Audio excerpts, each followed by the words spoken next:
Olá,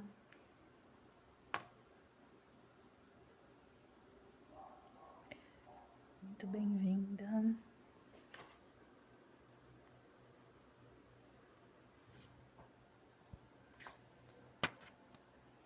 Deixa eu ver se eu consigo colocar.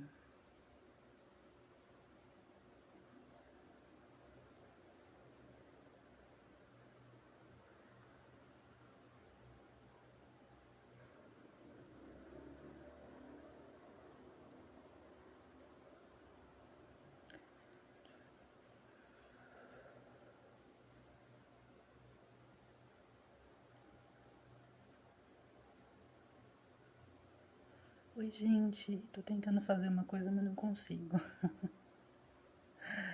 Não consigo aqui. Mas foi, queria deixar fixada, mas não vai.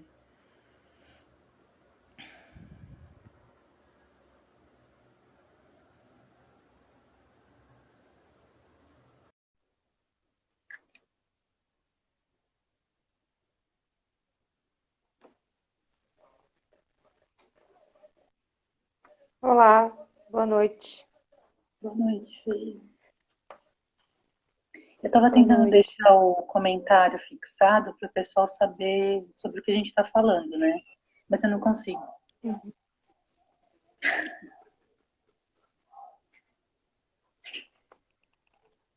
Tá me ouvindo?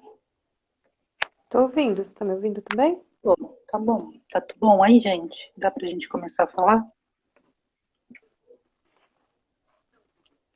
Hoje a gente vai falar sobre um tema não tão conhecido, né? Que a gente perguntam muito pra gente.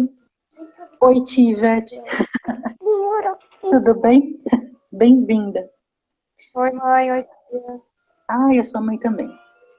Oi. Olha aqui, ó. Então a gente vai falar hoje sobre plantas, sei lá, vamos descobrir se as plantas estressam ou não, né? Porque a gente sempre fala que nós, seres humanos, os humanos vivemos estressados, e isso é uma planta. Será que ela estressa ou não? O que vocês acham? Vocês acham que elas estressam? Aí, eu acredito que sim, né? Só dos diferentes locais que tem no mundo, né? No planeta, cada uma de um jeito vai sofrer um determinado tipo de estresse e nem sempre quer dizer que esse estresse é uma coisa ruim, né? A gente tem essa ideia de que estresse é uma coisa maléfica, ruim, você vai acabar morrendo, isso, e nem sempre necessariamente isso acontece, principalmente em planta. Ela pode até criar um mecanismo de defesa melhor e ficar adaptada no lugar, né, Fernanda? Se quiser interromper. Desculpa, eu não entendi. Criar um mecanismo de defesa? Deu uma falhada. Ela pode até criar esse mecanismo de defesa e acabar ficando nesse lugar e persistir nesse lugar, né? Ela vai ter uma coisa que a gente chama de. Não vai mudar o gene, mas vai mudar algumas coisas do fenótipo e ela consegue se adaptar, né? Diferente de nós, animais, seres humanos, né? Uhum, Que conseguimos nos movimentar, se uma situação está estressante, a gente foge. As uhum. plantas não. Elas são fixas, né? Nesse sentido de não conseguirem sair daquele mesmo lugar. E aí, por causa disso, elas acabam tendo que desenvolver outras respostas aos estresses, né? Exato. Né? Então a gente tem a definição ainda de estresse, né? Que é um desvio da qualidade, da condição ótima de vida da planta, né? Então ela induz essa mudança. Então ela pode mudar algumas coisas nas suas células, nos seus tecidos, né? E acaba afetando a mudança até talvez de um órgão. Então vocês podem ter um exemplo, acho que clássico aqui para todo mundo que deve conhecer, uma determinada planta que ela fica no sol e na sombra. Então ela tem uma diferença no tamanho dos seus órgãos na mesma planta, né? Não é que a planta mudou, ela consegue ficar nesses dois ambientes, né? Então, é uma mudança mais visível que o pessoal consegue enxergar, assim, né? Sem pensar nem dentro de célula, para falar a verdade. Tem uma coisa que a gente costuma falar muito, é que a planta ela não se acostuma no ambiente, ela se aclimata. Tá ruim? Não tá ouvindo? E agora? Eu tô ouvindo bem. Tá Veja se ouvindo? não é a sua internet. Eu aumento o som também, dá uma olhadinha. E ela vai se aclimatar, né? Ela vai criar esses mecanismos para poder ficar naquele ambiente, né? Ele é um processo que é gradual, né? E se por acaso ela não conseguir se adaptar, ela acaba morrendo. Para vocês terem uma ideia, na evolução, né, no quadro da evolução, essas mudanças, né, foram aquelas plantas que não se aclimataram, então elas se adaptaram, elas tiveram, mudou o genótipo dela, né, o conjunto de genes e acabou surgindo uma nova espécie, né, um novo grupo, é isso que aconteceu, tá? É. A Pode falar. Andrea traz para a gente uma ideia que a gente utiliza o termo na botânica de plasticidade fenotípica, né? Que isso ocorre para todos os seres vivos. A plasticidade fenotípica, ela é assim. Se uma planta, ela atua assim, né, num organismo. Se uma planta está num ambiente que está ótima, condição maravilhosa, ela vai estar saudável, vai estar com aquele aspecto saudável, que todo mundo sabe reconhecer. Quando alguns eventos ocorrem que fazem com que aquela planta não esteja mais na sua condição ótima para desenvolvimento, para crescimento, né? Aí começa a ocorrer essa plasticidade fenotípica. As próximas folhas, os próximos órgãos, sejam flores ou folhas que estejam se desenvolvendo, eles vão apresentar essas alterações. Então, essa é uma das mudanças que a gente pode perceber nos vegetais. E aí, as próximas folhas, então, vão apresentar algum aspecto alterado em resposta ao ambiente. Os processos que as plantas sofrem, eles trazem normalmente, em geral, se a gente for olhar para uma espécie vegetal, se eu estou falando então, porque os sintomas eles se repetem, independente das espécies, em grupos de sintomas diferentes. Estou certo, Andréia? Tá certo. Né? Alguns grupos de sintomas a gente tenta para estudar agrupar melhor quais são as respostas específicas que as espécies dão. Então, algumas espécies elas vão dar sintomas específicos, certo? E aí a gente consegue observar quais são os fatores que estão causando estresse. A gente já tem um rol de fatores, de informações que a gente consegue e a gente vai mostrar mais para frente, né, Andréia?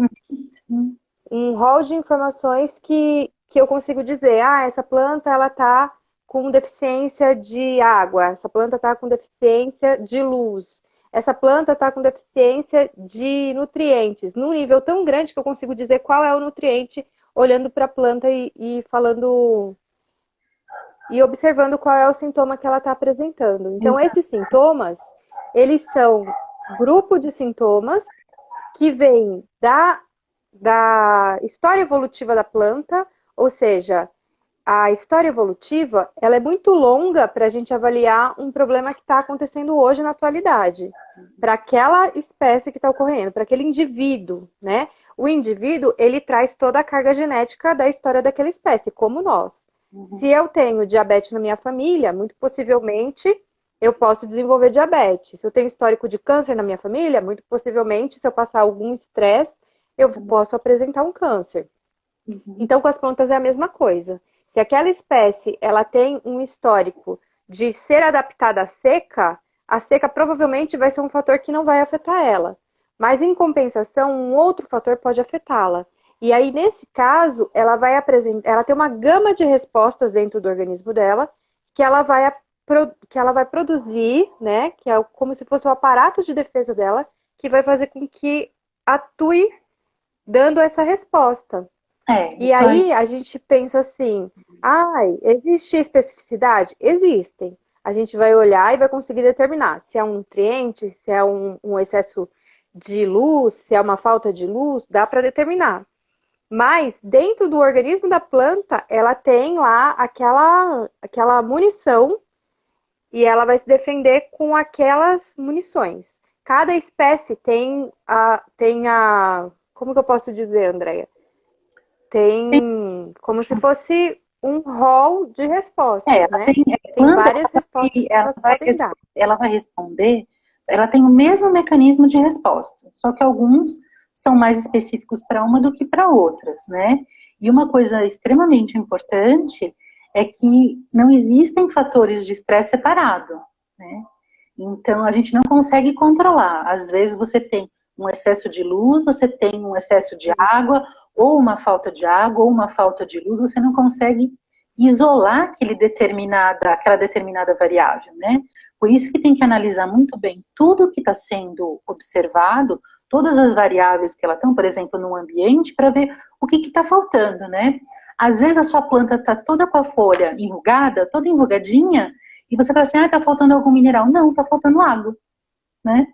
A hora que você coloca a água, determinado tempo passa, ela começa a se hidratar novamente, passa, tá normalmente. Então, assim, é difícil a gente separar as diferentes variáveis no mesmo ambiente, né? E uma coisa que...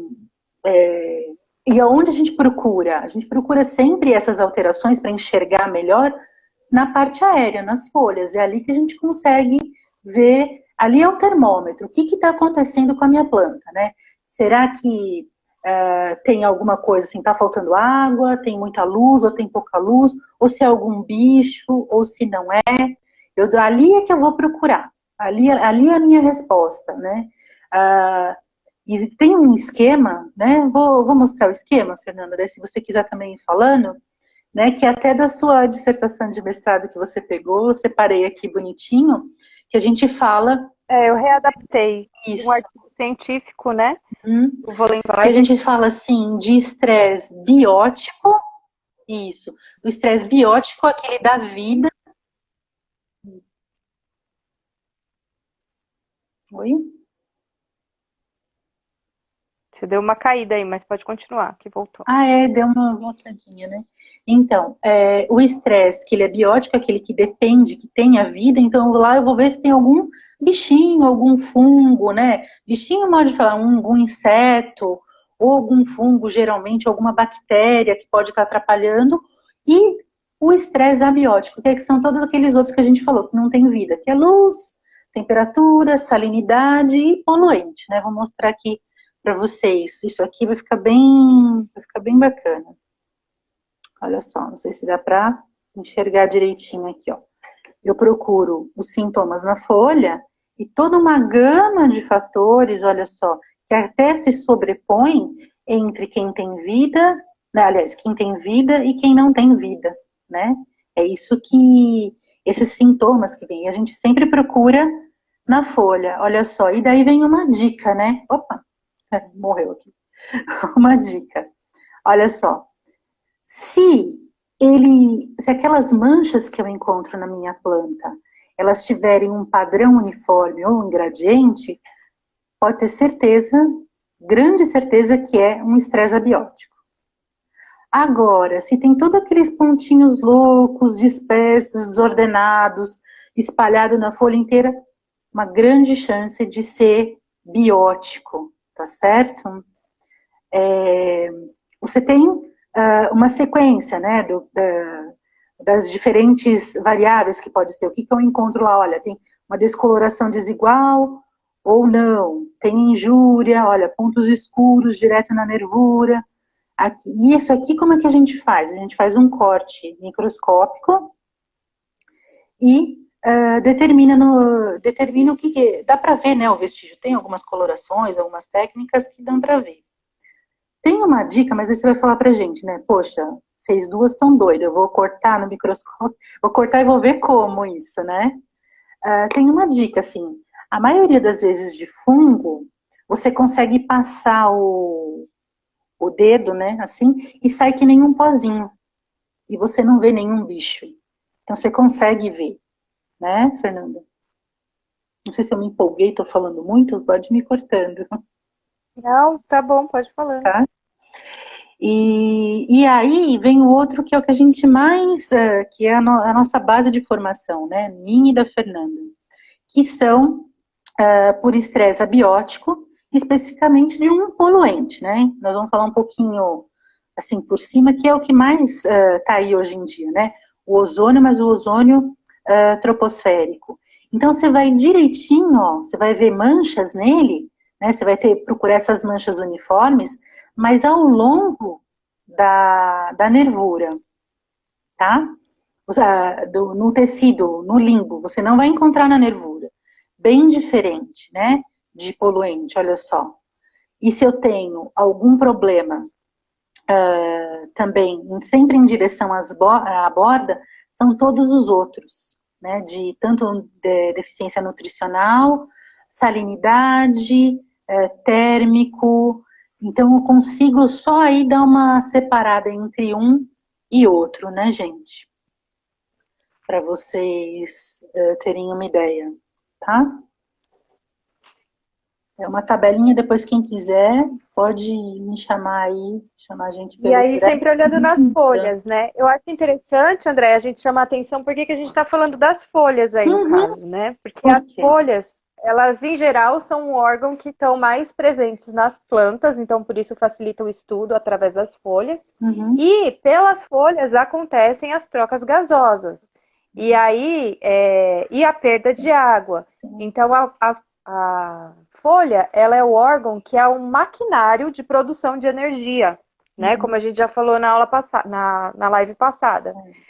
Mania de professora, né? Na aula passada. Na aula passada. E tem a folha, ela é um órgão extremamente plástico, né? Ela apresenta essa plasticidade fenotípica porque ela está desenvolvendo e porque é ela que está em contato com o meio. É a partir dela que a planta vai conseguir absorver e reter todos os compostos essenciais para a produção de metabólitos, de crescimento, de alimento e de outras fontes que são necessárias para a vida dela, para a defesa e para a atração de polinizadores, para a defesa de insetos ou de todos esses fatores que a gente falou. E é na folha que acontece o processo principal da vida, né? De estresse, né? Porque é na folha, principalmente, que a gente consegue observar o processo de oxidação, que é causado pelas espécies reativas de oxigênio, né, Andréia? Sim. A folha, não, eu até falo, mas a Fábia está falando, a folha é onde existe a fotossíntese. Simplesmente é a coisa mais importante que tem, né? Você pega a energia do sol e transforma em comida. Bem resumidamente falando, você transforma ela em comida. E aí o que acontece? Para fazer isso, eu tenho uma série de reações. E daí eu vou ter uma série de elementos e vai acabar danificando algum deles, atrapalha esse monte de elétrons perdidos, todos, e aí que vai dar o dano, e a gente vai conseguir enxergar a resposta ali, né? Tanto que quando a gente vai selecionar uma determinada espécie, a gente foca muito para observar todas as células, organelas dela, para ver como é que cada uma se comporta. E aí a gente vai injetando um determinado tipo de estresse. Isso tudo, a gente tenta manipular para tentar melhorar a qualidade dos alimentos no final das contas, né? Porque a nossa base, a base da nossa alimentação é planta, para quem não sabe, né? Então, assim, você tenta melhorar e tentar tirar, por exemplo, um estresse de falta de água, porque estresse hídrico é uma coisa assim que mudou a minha vida quando eu comecei a estudar. Eu sempre achava que era falta, mas também pode ser por excesso de água, né? Então, a água, tudo que é demais atrapalha, é um momento filosófico da noite. Tudo que é Ou seja, você pode matar a sua planta em casa se você regar ela demais também, exatamente. Né? Se você colocar em excesso, você acaba matando a pobre da sua planta, né? Então, todos esses mecanismos, esses ajustes, a gente vai medindo na folha, né, Fernanda? A gente vai focar mais a parte morfológica, né? A forma, como é que a folha vai ficar, a coloração, esses sintomas. A gente está começando lá do grande, do macro, que a gente não precisa de microscópio nenhum, até chegar no microscópio para ver o que aconteceu, né? Essa é a história que a gente está querendo contar hoje, tá? Falando então de estresse hídrico, fazendo um resumo, né? Se falta água, eu acabei de falar, a sua folha fica enrugada, porque desidrata a célula. Aumenta uma determinada concentração de íon, diminui a taxa fotossintética e ela fica fechadinha, né? Eu jogo água, isso não vai querer, por exemplo, ficar um mês sem colocar água, e daí eu vou colocar água e ela volta. E também não, né? Aí também não dá. Porque tem o ponto de murcha permanente da planta. Quando ela passa por um estresse por falta de água, um estresse hídrico por falta, por déficit que a gente fala, essa planta ela vai se enrugando, né? Ficando murcha, murcha, murcha. E aí, se a gente coloca água, ela tem um ponto que ela ainda consegue. Só que quando ela chega na capacidade de campo que a gente fala, que é o ponto de murcha permanente, não tem como mais. E aí ela já perdeu as propriedades das membranas dela, celulares, e aí ela não volta mais, aí ela já vai entrar em óbito mesmo, né? Vai entrar. E aí, assim, por exemplo, por excesso, né? O excesso de água vai diminuir o quê? A quantidade de oxigênio na raiz. Vai diminuir, então, um outro fenômeno fisiológico, a respiração na raiz.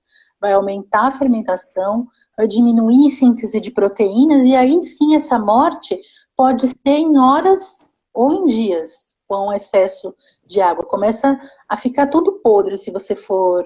Quem nunca matou uma planta, né? Por tentar colocar água nela todo dia. Quem nunca? Eu, né? Quantas, né? Mas enfim. E um outro tipo de estresse, né? Que a gente se preocupa muito com água, né? Que o pessoal mais pergunta de água. O térmico, né? Um excesso de luz, né? De luminosidade. Ela fica lá, mas que ela não é uma planta aclimatada para ali. O que ela vai desenvolver? Vocês têm uma ideia do que ela pode desenvolver?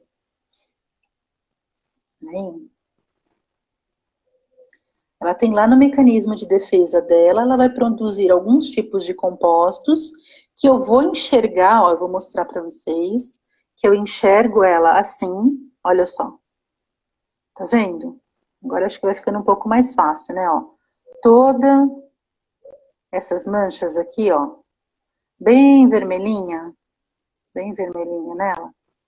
E olha só, quando eu faço um corte, para quem nunca viu, ó, um corte da folha. Eu pego esse pedaço. Isso é um sintoma de uma planta que ficou exposta a muita luz? Exatamente, a muita luz. Olha só, eu corto ela e faço.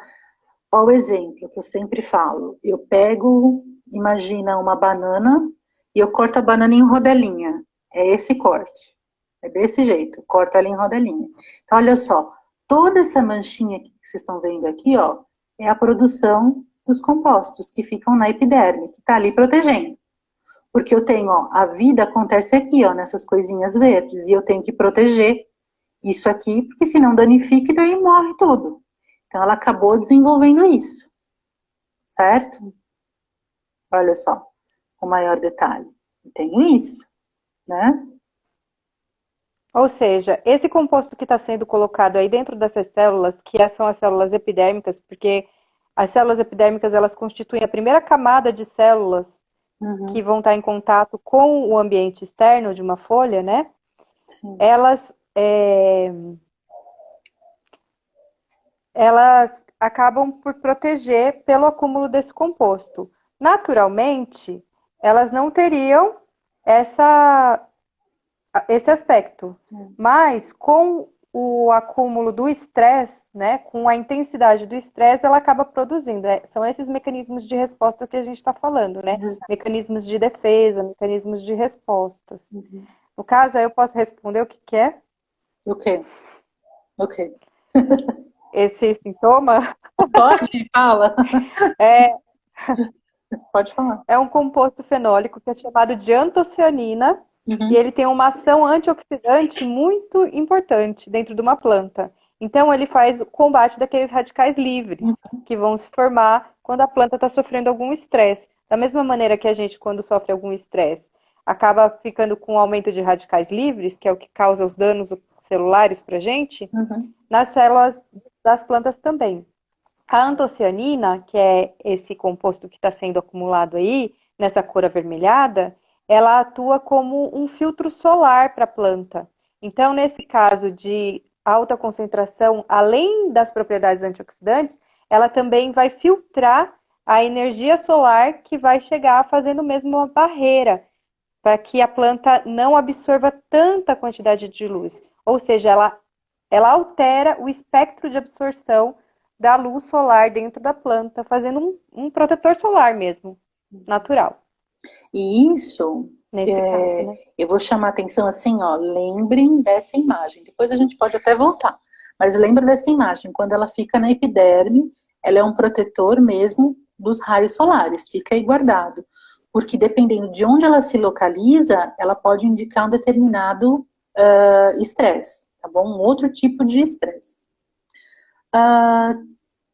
E a falta, então, assim, a planta, eu só coloco água nela, né? E que mais que eu posso colocar nela para ela continuar vigorosa, crescendo bem, né? São os minerais. Então, é a mesma coisa, tem minerais que têm em excesso e tem minerais que têm em falta. E dependendo da coloração da planta que fica, na folha que eu olho, é ali que eu falo assim, olha, aqui está faltando um determinado mineral, né? Tem uma aqui que eu vou mostrar para vocês. Vou colocar aqui, ó. Olha só. Vai lá ver. Eu tenho, olha só, uma folha saudável. Ela inteirinha sã. Inteirinha. Tá lá, bonitinha, verde, tudo. Se tá faltando fósforo, o que eu olho? Olha só. As bordas, ela fica bem mais avermelhada na borda. Eu sempre procuro, ó, tá vendo que é meio que um gradiente? Lembra daquele gráfico que a gente mostrou? Um estresse abiótico, eu tenho um gradiente de dano que eu consigo enxergar. Aqui faltando potássio, faltando nitrogênio, olha a diferença. Pega até a parte central da planta, né, da folha. Faltando magnésio, tá? Olha a diferença quando eu tenho um estresse aqui biótico, uma ferrugem, olha só como eu tenho aqui. E aqui um outro É um fungo, né? Um fungo. E aqui um outro sinalizador químico, né? Para você ter uma ideia que, olha, eu não tenho gradiente nenhum, eu destruo ela toda. Mas à medida que eu tenho algum mineral faltando, eu consigo determinar cada um deles, tá? Tem um bem clássico aqui, é uma figura bem clássica da internet, que vocês já devem ter visto, né? Eu tenho, ó lá, todos esses elementos. Aí, quando eu quero nutrir a minha planta, eu faço o quê? Eu compro aquele NPK, lembra? Ó? N, P e K. São aqueles 3 elementos. Nitrogênio, né? Nitrogênio, fósforo e potássio. Para deixar a minha planta, para deixar a minha planta boa, com um aspecto bom, né? É a base, praticamente, de todas as reações químicas que eu preciso desses elementos, né? Então, olha só, aqui eu estou mostrando se falta na minha planta o que acontece, né? Então, eu vejo, por exemplo, uma clorose numa folha velha, gente, olha, jovem para velha, olha só. Então, eu tenho clorose tanto aqui quanto aqui. Só que, olha só, esse aqui do enxofre eu tenho em folha jovem, mas se tiver na folha velha, é falta de nitrogênio. Entendeu? O que é a clorose? É a degradação da clorofila, né? Então, eu vou perdendo clorofila e essa planta provavelmente vai ter uma precisão e ela vai cair, e ela vai morrer, né? Esses elementos aqui que a gente coloca como os principais não, os mais que nas folhas jovens, cálcio, o boro, o enxofre, o ferro e o cobre, eles são elementos imóveis. Então, assim, se tiver faltando na minha planta, eu não consigo transportar da folha jovem para velha. Mas, ao contrário, pode acontecer. Das folhas, que são os elementos, o restante todos são elementos móveis. Então, se está faltando, por exemplo, nitrogênio na planta como um todo, ele consegue ir, o mecanismo ainda a gente não tem muita certeza, é mais por esses elementos vão pela parte hormonal, mas conseguem nutrir a planta inteira, faltando algum desses que são os elementos móveis, certo? Então, por isso que a gente sempre compra mais, tem maior no mercado, né, o NPK, porque ele consegue percorrer a planta como um todo e fazer manter a nutrição do seu vegetal, tá certo? Acho que é o mais importante, né? Assim, tanto faz, vai pegar nervura, vai pegar limbo foliar, né? Para vocês terem uma ideia, ó. Nervura ou limbo, você vai ter uma diferença em todos eles quando você tem um déficit, né, Fernanda? Sim. Certo? Então, isso aí a gente fechou toda a parte de nutrição e agora a gente vai entrar na parte de poluente, certo? O que a gente sempre estava falando, se você quiser falar, eu vou mostrando aqui, Fê, como é que forma o radical livre, olha só.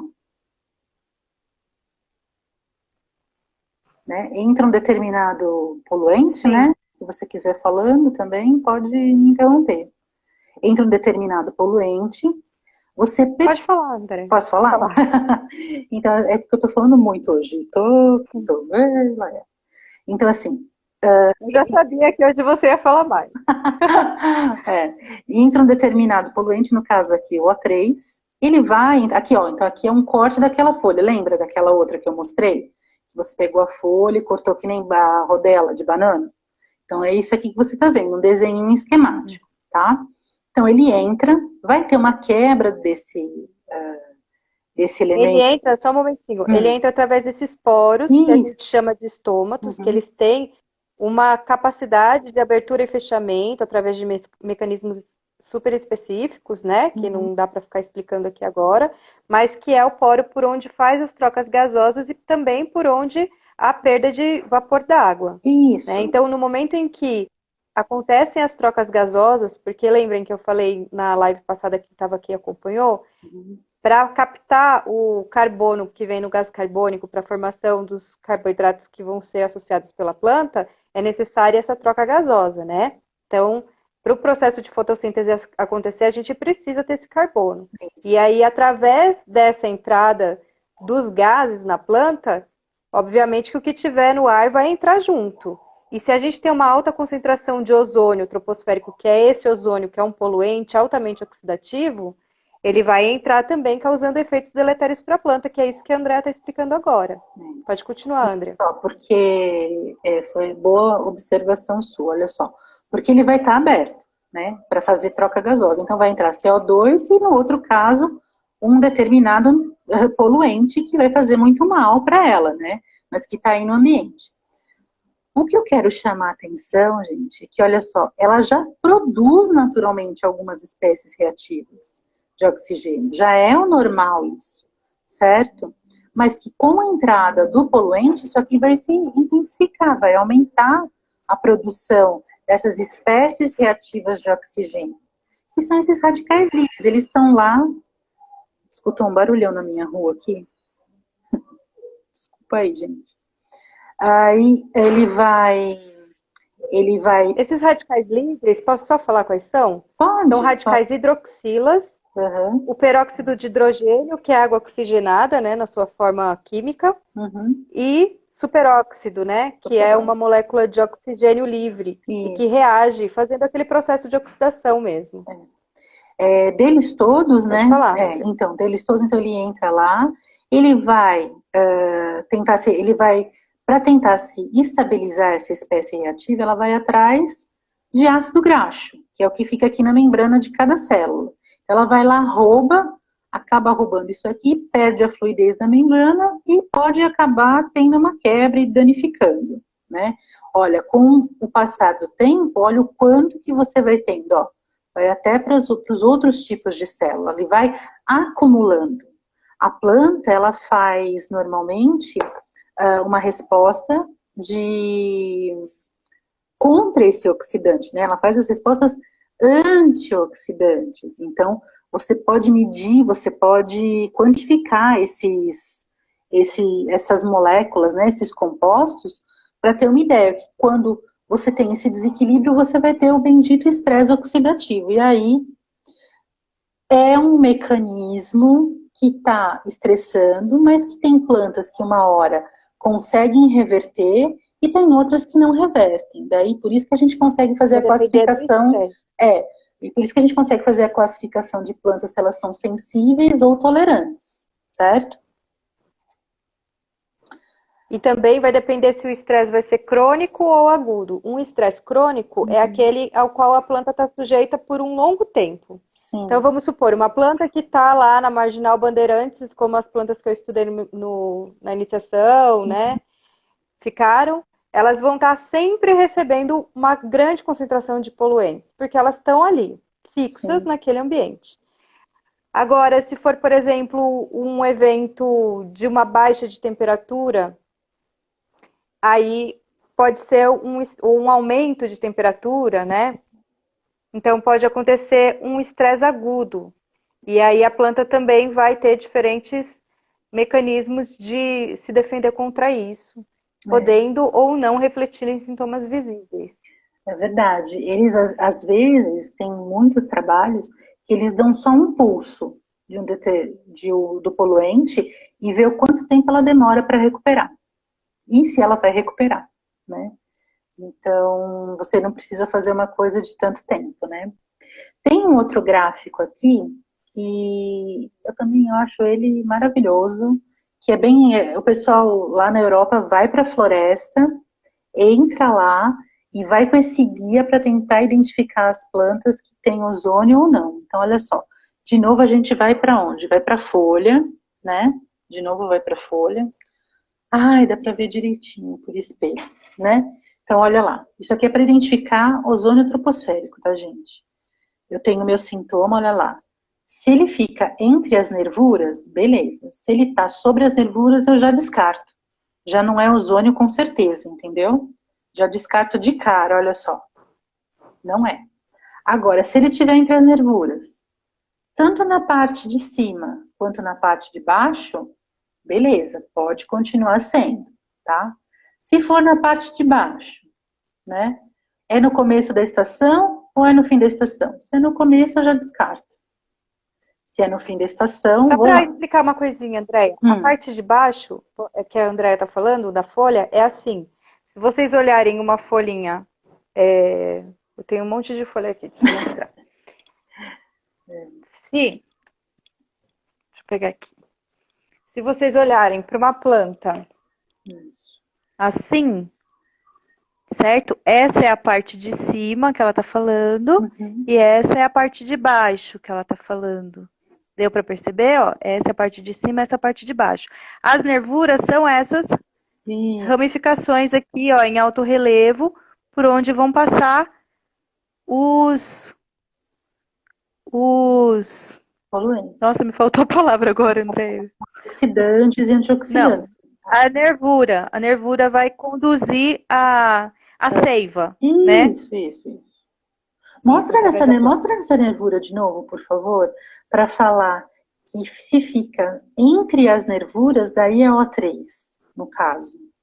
E se está em cima da nervura, que nem a gente mostrou ali, eu já descarto na hora se tiver alguma manchinha, né? Tá dando para ver? Porque os comentários ficam bem na parte de baixo da tela. Não, levanta ela um pouquinho. E eu não consigo ver se está aparecendo. Isso, deixa eu virar aqui minha... Vira a tela. Deixa eu fazer do jeito certo, vai. Isso. Pronto. Na mesinha da Ceci toda... melhor. O que é? Então, essa parte de cima, né? Essa é a parte de baixo. E as nervuras são essas partes vermelhas aqui, ó. Em alto relevo. Por onde está sendo conduzido a seiva. De uma maneira geral. Sim. Certo? Então, quando é um estresse causado, essa planta ela já tem essa coloração vermelha natural na parte de baixo, né? Sim. Mas, então, quando é um estresse que a planta está recebendo, que é por poluente atmosférico, no caso do ozônio, não vai aparecer um sintoma na nervura. né? Vai aparecer somente na parte que não tem a nervura, entre as nervuras. É isso que a Andrea está explicando, não é isso, Andrea? Obrigada. Então, olha lá. Então, se tiver no fim da estação, olha só, é descoloração geral e até o tamanho dos pontos, entendeu? Gente, você olha lá, se tem inseto, se não tem inseto, e sempre nas folhas velhas, certo? A maioria, a grande maioria, não vou falar genericamente, né? A grande maioria das plantas tem o dano por ozônio sempre nas folhas mais velhas, tá? Então, o que é a folha mais velha? Só para voltar aqui, aquele outro, ó. Eu sempre olho nessa parte de baixo. Isso é que vai me indicar se é ozônio ou não. Mas aí, também, olha só, ela é mais comum na superfície superior, tá bom? Para vocês terem uma ideia. Sempre na superfície, genericamente, tá? Sempre na superfície superior e em folha mais velha, tá bom? Independente do tamanho, tá? Se tem essa mancha ou não. Aí a gente está falando muito, mas vamos ver fotos de plantas, olha só. Olha como fica esse gradiente, tá vendo? Essa aqui é uma folha de tabaco, para vocês terem uma ideia. E olha aqui, todos os danos, olha só. Essa planta fica aqui, ó, morre o tecido entre as nervuras. Vocês estão vendo? Bonitinho? Bonitinho não, coitado. Que fica, a nervura fica intacta. Fica entre elas que acontece. Dano, olha só. Eu vou fazer um parêntese. A Mari fazia isso com você, né, Thiago? Ir lá fazer quantificação de tabaco, né? Então, isso aqui. Essa aqui, gente, para vocês terem uma ideia, olha só. A folha velha, e olha como ela ficou, para vocês terem uma ideia. Coisa de horas, tá bom? Porque essa espécie é uma espécie sensível, tá bom? Para vocês terem uma ideia. Mas, ó, do lado... E é uma espécie tão bem estabelecida que a gente utiliza ela como referência para estudar outras plantas, para descobrir a sensibilidade dessas plantas, dessas novas espécies ao ozônio. Isso. Ó, você vê que do lado tem pedaço que tá bom. E aí, olha só quando eu olho. Eu tenho aqui tudo morto, mas eu ainda tenho algumas células inteirinhas, né? Isso aqui foi um pedacinho do meu mestrado. E olha só, isso aqui, se vocês forem ver, é a parte que representa a nervura. E olha como ela está intacta. Está intacta mesmo, tá? Então, para vocês terem uma ideia, a planta, olha só, ela vai tendo clorose e ela vai tendo necrose. Sempre as folhas mais velhas. Essas fotos aqui de baixo eu peguei da dissertação da Aninha, Aninha, né? Ela tá aí. Não sei se ela tá aqui hoje. Ela sempre aparece. Peguei as fotos da Ana. Então é um indicador. Eu vou lá para o campo. Thiago, você... Oi? Pode falar, Fê. Pode falar. Eu ia perguntar para o Thiago que ele comentou que ele fez IC com estresse oxidativo, com que planta que ele trabalhou, para ele colocar nos comentários. Você pode continuar. Eu fiquei curiosa. Ele fazia com a Mari, não sei se é tabaco também, por isso que eu chutei. Ele fazia com tabaco? Eu acho que a Mari trabalhou com tabaco bastante tempo, né, também. Só no doutorado que ela trabalhou com... O Thiago era aluno dela? Era, se eu não me engano, Thiago, tô falando besteira. E esse é um dos tipos, a necrose, né, que você consegue ver, tá? Lembra que eu pedi para guardar, que a Fernanda estava explicando, do estresse por luz, que tinha lá a antocianina? Olha essa aqui, Fernanda, essa aqui eu vou deixar você falar, que é em sua homenagem, olha só. Ah, que bonitinha. Essa planta... você trabalhou no PEF também, a gente também trabalhou no PEF. Que é o Parque Estadual das Fontes do Ipiranga. Isso, não tinha tabaco? Mas não tinha tabaco. Eu trabalhei com pitanga, foi minha primeira planta. E depois eu fui trabalhar com a goiabeira, que é essa daí que a André estava mostrando. E que são da família Myrtaceae, né? Sim. Então, bota lá, André, por favor. Bota. Peraí. Mas aí, olha as pitangas. É de baixo, né? Eu peguei uma de cima genérica para mostrar. Então, a gente trabalhava com assim, a gente trabalhava com as goiabeiras nos vasos, né? Em vasos, porque a gente tinha todas as condições controladas, então a gente já sabia que era um estresse causado pelo ozônio mesmo. Uhum. Então, olha aí, ó. Mostra aquela primeira fotinho do vasinho antes dessa. Aí, ó. A gente consegue ver que tem mais de uma folha, né? Então, se a gente pensar num ramo de cima para baixo, essa que está sendo mostrada é um pouco mais jovem do que a que está mais para baixo, que já está mais avermelhada, que é mais velha. Então, conforme vai passando o tempo, também vai ocorrendo um acúmulo desse pigmento. Nesse caso aí, olha, só na superfície de cima, na superfície de baixo não apresenta, mais um indicativo de que a gente está falando de poluente, de estresse por ozônio, especificamente por ozônio.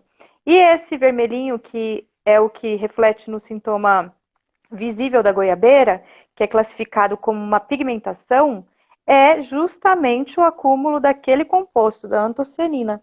Então, além de poder ser acumulado em algumas plantas por estresse, por intensidade luminosa, também vai acontecer na goiabeira, no caso. A goiabeira, ela apresenta essas folhas avermelhadas no início, no ápice do ramo, né? Aquelas folhas mais jovens, elas já vêm avermelhadas, para vocês verem como é uma resposta que ela já tem no organismo dela. Então, ela já tem isso como uma arma para se defender. As folhas mais jovens, elas são mais molezinhas, elas são mais fáceis de serem danificadas por qualquer agente, inclusive pelos herbívoros, né? Pelos insetos que vão a se alimentar. Então, ela precisa de uma proteção extra. Como a goiabeira é uma planta que ela cresce em qualquer ambiente com alta intensidade luminosa, as folhas mais jovens, que são as mais sensíveis, elas já vão contar com esse aparato aí para se defender. Mas, conforme ela vai sofrendo o estresse oxidativo decorrente da exposição ao ozônio, ela acaba tendo esse acúmulo desse pigmento que vai, além de... É uma planta que ela é muito tolerante ao ozônio, na verdade. Por ter essa característica de ter a produção de antocianinas e por ter um arranjo bem compacto, ela é uma folhinha bem durinha, né, que a gente chama de coriácea, ela acaba sendo bastante resistente. Então, essa antocianina, ela é um ótimo antioxidante, no caso da goiabeira. Olha só como ela fica acumulada na superfície mais para cima, né? Mais próxima da superfície adaxial superior. É difícil não falar, né? É difícil. Tentando não falar, mas fica difícil. É porque na outra outra tá protegida. Longe da nervura e mais próximo da superfície adaxial, que é a superfície de cima, né? E você viu que lindo, olha, praticamente. E aí ela atua como antioxidante. O antioxidante, ele faz o quê? O antioxidante, ele faz o quê? Ele combate os radicais livres, ele neutraliza aquelas espécies reativas de oxigênio que a gente falou.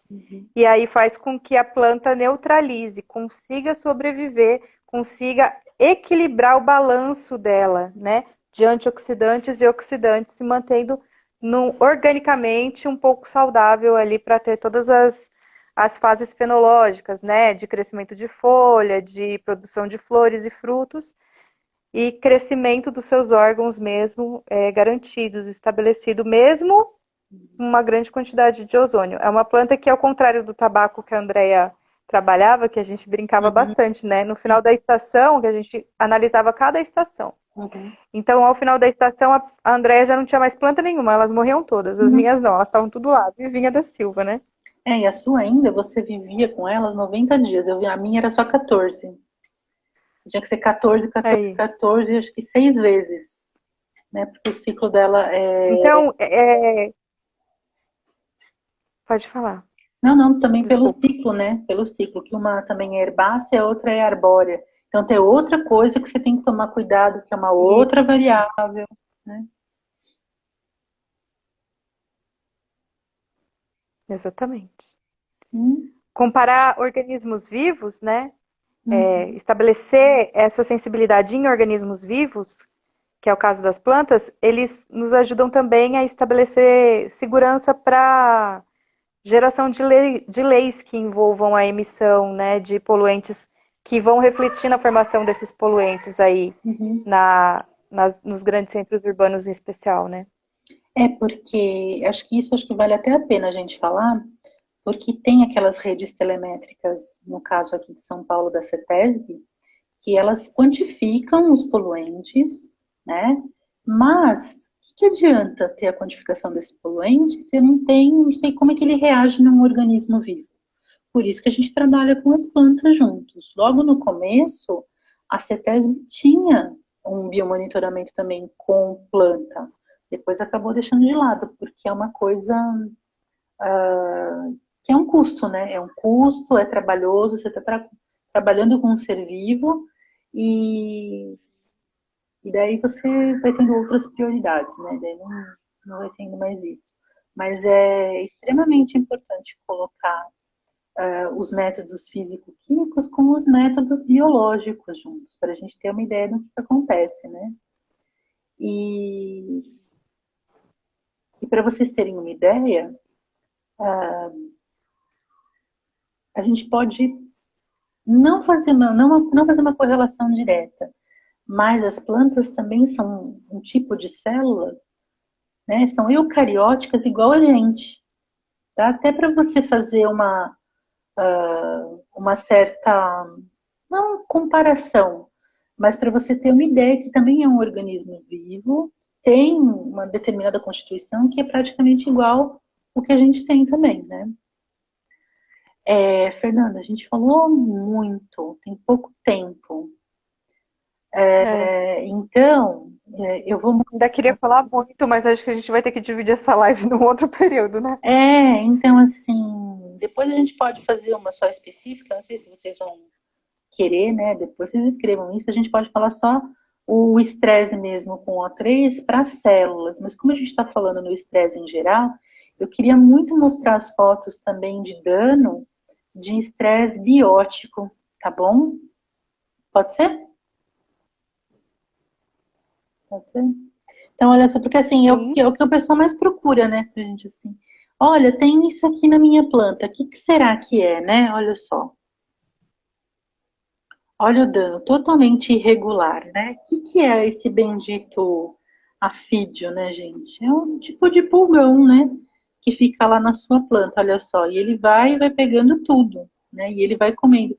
Independente, tá vendo? Ó, que tem até a parte da nervura que está sendo comida, né? Lembra daquele manual que a gente colocou lá naquele guia? Então, é desse jeitinho. E fora que você consegue enxergar ele, né?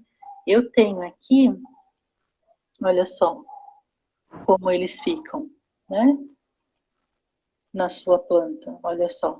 Fica desse jeitinho, fica lotado de afídio. Então, você consegue enxergar eles, né? Para ter uma ideia, você consegue tirar.